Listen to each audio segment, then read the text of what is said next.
اوكي لذيذ قوي. للاسف فكره الاستغلال هي اسوأ حاجه موجوده في مصر. يا هلا سليم النهارده لاول مره هيجرب اكل اليمني. دلوقتي انا موجود في مطعم هجرب الاكل اليمني عامل ازاي، لاني بصراحه عمري ما جربت الاكل اليمني قبل كده. لو ده اول فيديو ليكم هنا اشتركوا دلوقتي على القناه.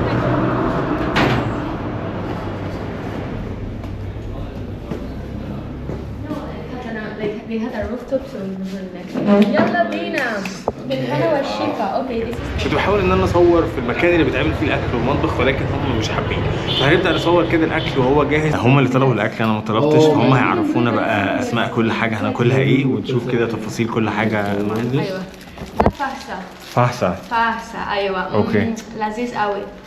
You can speak in English if you want. No. Whatever you want. Let's try. ده شكشوكة طبعا. اوكي. ده سلطة عادية. ده فاصوليا. اوكي. وده عيش يمني.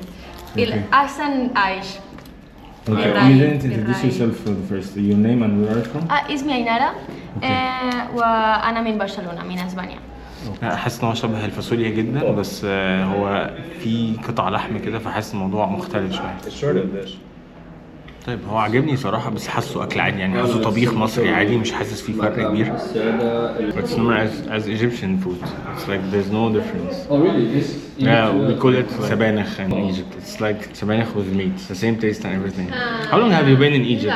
Like Egyptian food is not as good as Yemeni food. No, Egyptian food is better. You're in Egypt, so Egyptian food is better. No. التجربة حلوة قوي، بس أنا كنت متوقع إن إحنا نجرب حاجة تانية. كنت متوقع إن إحنا نجرب الرز بالفراخ واللحمة أو الأكل اليمني اللي هو المعتاد يعني. هما طلبوا قبل ما أنا أجي، فهو حلو، بس أنا مش حاسس فيه اختلاف قوي. أنا حاسس إن أنا باكل أكل مصري عادي جدا، مش حاسس فيه اختلاف. احنا بنتكلم على هما بيحاولوا يتكلموا عربي، فبنتكلم على فكرة إن هما حاسين إن الموضوع صعب شوية إن هما يتكلموا عربي مع المصريين، لأن في ناس بتتكلم إنجلش معاهم. فبيحاول يتكلم. Yeah, you switch.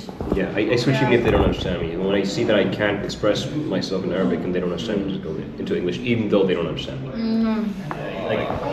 كنا بنتكلم على فكرة الأسعار، وده الهدف الأساسي اللي أنا بحاول أشتغل عليه دلوقتي، هو فكرة الأسعار واستغلال الأسعار للأجانب في مصر. هم متضايقين جدا من موضوع الأسعار وموضوع غلاء الأسعار. بس مثلا احنا المطعم هنا عاملين منيو، ففكرة المنيو أو فكرة الأسعار لأي حد أجنبي موجود في مصر دي أحسن حاجة بتمنعه من الاستغلال أو بتمنعه من إن حد يزود عليه الفلوس. وهم عندهم مشكلة كبيرة مع الموضوع ده. للأسف فكرة الاستغلال هي أسوأ حاجة موجودة في مصر، وأتمنى إن هي تنتهي للسياح بشكل عام. دلوقتي أنا جربنا حاجة حلويات اللي هي اسمها العريكة، هنطلبها دلوقتي. هو أنا هاجي معاك بره؟ أنا جاي معاك طبعا. تعالى دلوقتي نشوف العريكة دي بتتعمل إزاي. في طاسة سخنة جدا، بيعملوا عليها حاجات هنا، بيسخنوا عليها الحاجات. أنا أفضل عبارة عن إيه بقى؟ عبارة عن بلاح وعيش وقشطة. اوكي. لا مش لازم. بص صور لما تعمل ده، انا مش عايز اصور دلوقتي. خلصنا الاكل. هو اليوم كان بالنسبه لي مفاجاه كبيره يعني، بس حبيت ان انا اجرب معاهم الاكل لاول مره، لان انا اول مره اجي اجرب الاكل اليمني، فحبيت اجربه معاهم خلاص. بس كانت تجربه لذيذه. لو ده اول فيديو ليكم هنا اشتركوا دلوقتي على القناه. الفيديوز الجايه ان شاء الله هتبقى اقوى، هتبقى احسن، هنروح فيها اماكن اكتر، هنجرب حاجه احسن. ولكن الفيديو ده كان سريع جدا، فاشوفكم الفيديو الجاي. انا سليم، سلمكم الله.